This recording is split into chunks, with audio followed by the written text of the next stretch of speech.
김형렬이 어느 날 상제님을 모시고 있을 때 정집전이라 하는 사람은 지식이 신기한 사람이외다.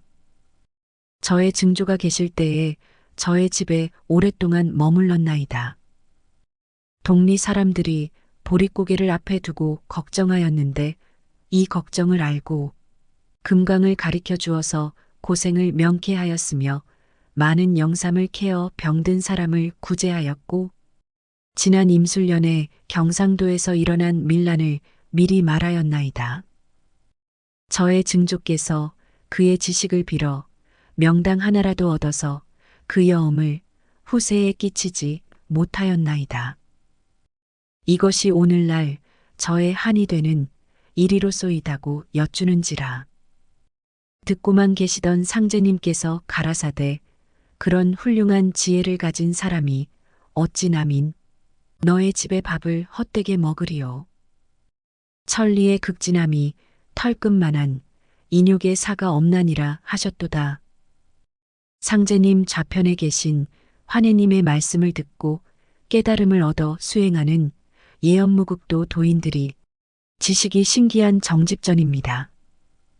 보릿고개를 걱정하는 동리 사람은 상제님의 참말씀을 모르고 영적으로 허기진 세상 사람들입니다.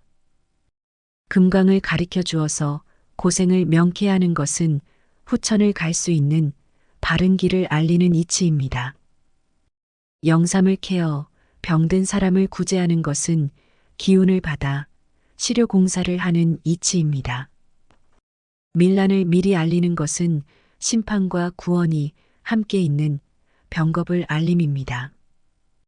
명당 하나라도 얻기를 바람은 세상 사람들이 진법인 예언무극도에 와서 공부하는 복, 후천으로 가는 길을 아는 것입니다. 너의 집에 밥을 헛되게 먹으리요. 참도를 구하는 자에게 상제님의 말씀을 예언무극도 도인들이 전할 것입니다. 천리의 극진함이 털끝만한 인육의 사가 없나니라. 마음을 변치 않고 상제님을 섬기고 있으면 대두목이 오신 자리 예언무극도에 와서 바르고 참된 수도를 할 것입니다. 상제님께서 모든 종도를 꿇어앉히고 나를 믿느냐고 다짐하시는지라. 종도들이 믿는다고 아뢰니 상제님께서 다시 내가 죽어도 나를 따르겠느냐고 물으시는지라. 종도들이 그래도 따르겠나이다고 맹세하니 또다시 말씀하시기를 내가 궁벽한 곳에 숨으면 너희들이 반드시 나를 찾겠느냐고 다그치시니 역시 종도들이 찾겠다고 말하는지라. 상제님께서 그리 못하니라. 내가 너희를 찾을 것이요 너희들은 나를 찾지 못하리라고 말씀하셨도다. 궁벽한 곳은 상제님께서 감추어 놓으신 예언무극도입니다. 궁벽한 곳에 숨으신다는 것은 천지공사의 참진법을 내리시기 위해 이곳에 오시는 이치입니다. 내가 너희를 찾을 것이요 너희들은 나를 찾지 못하리라. 옛 도인들이 상제님의 뜻을 망각하고 남법에 젖어 덕화를 손상시킨 것이 나를 찾지 못함이고 그 중에 바른 마음의 눈에 예언무극도 말씀 공부가 뜨이는 것이 너희를 찾음입니다. 또 상제님께서 내가 어느 곳에 숨으면 좋을까라고 물으시니 신원일이 부안에 궁벽한 곳이 많이 있사오니 그곳으로 가사이다고 원하니라. 이에 상제님께서 아무런 응답이 없으셨도다. 어느 곳에 숨을까는 진정한 진법을 내릴 자리를 살펴보시고 기다리신 것입니다. 궁벽한 곳이 많이 있사오니 그곳으로 가사이다는 모두가 스스로 종통을 내세우는 오늘날 모습입니다. 응답이 없으셨도다 스스로 내세우는 자들을 돌아보지 않으십니다. 내가 비록 서촉에 있을지라도 일심을 가지는 자에게 빠짐없이 찾으리라. 예언무국도가 궁벽한 곳 서촉입니다. 새 기틀이 열려야 하므로 이곳에 하감하시지만 옛 도인들 속에서도 남법에 동요되지 않는 자를 알고 계십니다. 삼생의 인연이 있어야 나를 조치리라. 상제님을 마음속에 바로 모시지 못하고 마의 길로 가는 것이 죽음입니다. 그러나 다시 마음을 돌려먹고 뉘우치는 것이 삶입니다. 상제님 뜻을 저버리고 잘못된 마음, 행이 있었더라도 뉘우치고 반성하여 회개한다면 상제님께서는 용서하여 주십니다. 다시 돌아오는 길이 삼생입니다. 상제님께서 어느 날 종도들이 모여 있는 자리에서 묵은 하늘은 사람을 죽이는 공사만 보고 있었도다. 이후에 일용백물이 모두 핍절하여 살아나갈 수 없게 되리니 이제 뜯어 고치지 못하면 안 되느니라 하시고 사흘 동안 공사를 보셨도다. 상제님께서 공사를 끝내시고 가라사대 간신히 연명은 되어 나가게 하였으되 장정은 배를 채우지 못하여 배고프다는 소리가 구천에 달하리라 하셨도다. 묵은 하늘이란 마로 인해 오염된 상제님의 나라 천국입니다. 내어 쫓긴 마귀들의 현혹된 자들이 배도함으로 상제님께서 멸하시니 죽이는 공사를 하신 것입니다. 일용백물이 핍절한 것은 도가 끊어져 말씀이 사라진 인간의 삶, 영적 양식이 없어 굶어 죽는 것입니다. 그래서 창세, 선천, 후천을 공사하신 것입니다. 간신히 연명만 하는 것은 상제님 말씀에 귀 기울여 돌아오는 자가 너무 적어서입니다. 장정이 배고픈 것은 상제님 말씀이 없는 자들이 세상의 주인이냥 살다가 심판대에 서서 살려달라고 하는 것입니다. 세속에 전하여 내려온 모든 의식과 허례를 그르게 여겨 말씀하시길 이는 묵은 하늘이 그르게 꾸민 것이니 장차 진법이 나리라 하셨도다. 참진법을 마지막 때에 주시기 위해 모형과 그림자를 먼저 내어놓으셨습니다.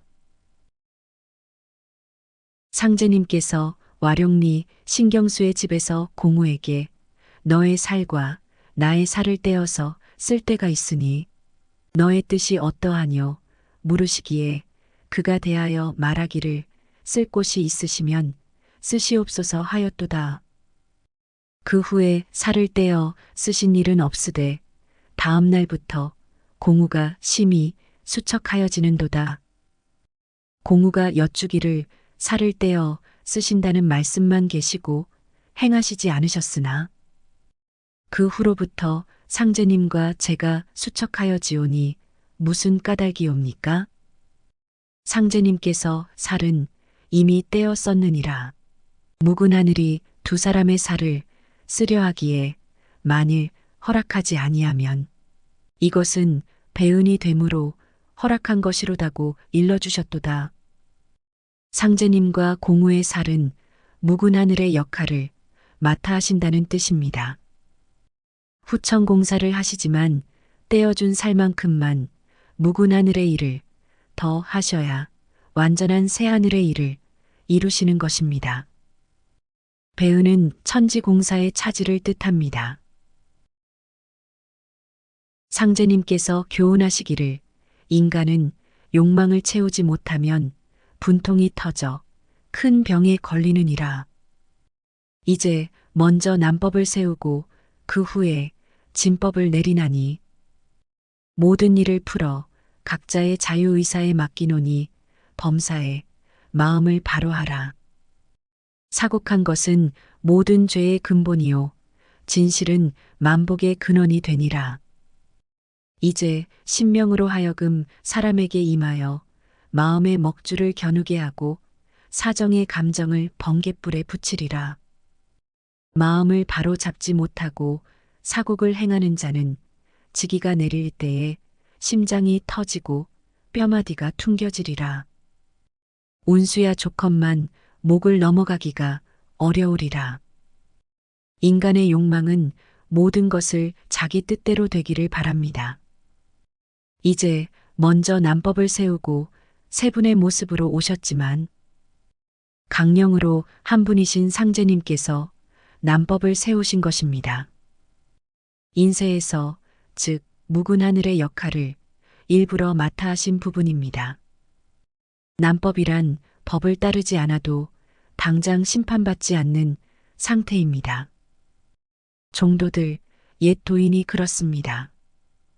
사곡한 것은 모든 죄의 근본이요 진실은 만복의 근원이 되니라.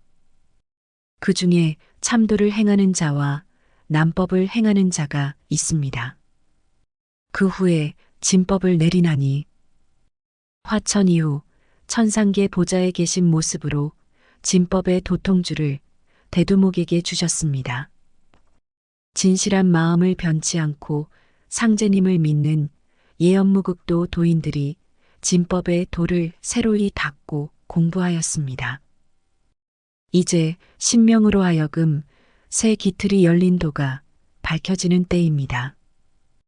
대두목이신 환현님께서 많은 신명을 거느리고 진법으로 심판하십니다. 사곡을 행하는 자는 심장이 터지고 뼈마디가 퉁겨지리라.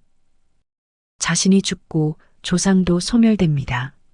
운수야 조컷만 목을 넘기기 어려우리라는 음식을 씹고 맛을 느끼고 목에 넘기려 하는 것처럼 후천 공부를 시작한 자가 도통을 간절히 원하고 오는 세상이 얼마나 좋은지 잘 알았지만 마음을 바로 닦지 못한 자는 도통을 눈앞에서 보고도 받지 못하고 죽는 이치입니다. 마태복음 13장 24절에서 30절. 예수께서 그들 앞에 또 비유를 베풀어 가라사대 천국은 좋은 씨를 제밭에 뿌린 사람과 같으니 사람들이 잘 때에 그 원수가 와서 곡식 가운데 가라지를 덧뿌리고 갔더니 싹이 나고 결실할 때에 가라지도 보이거늘 집 주인의 종들이 와서 말하되 주여 밭에 좋은 씨를 심지 아니하였나이까? 그러면 가라지가 어디서 생겼나이까? 주인이 가로되 원수가 이렇게 하였구나. 종들이 말하되 그러면 우리가 가서 이것을 뽑기를 원하시나이까? 주인이 가로되 가만두어라. 가라지를 뽑다가 곡식까지 뽑을까 염려하노라. 둘 다 추수 때까지 함께 자라게 두어라. 추수 때에 내가 추수꾼들에게 말하기를 가라지는 먼저 거두어 불사르게 단으로 묶고 곡식은 모아 내 곡간에 넣으라 하리라 하셨습니다. 마지막 때에 알게 될 것입니다. 지금까지 제호였습니다. 고맙습니다.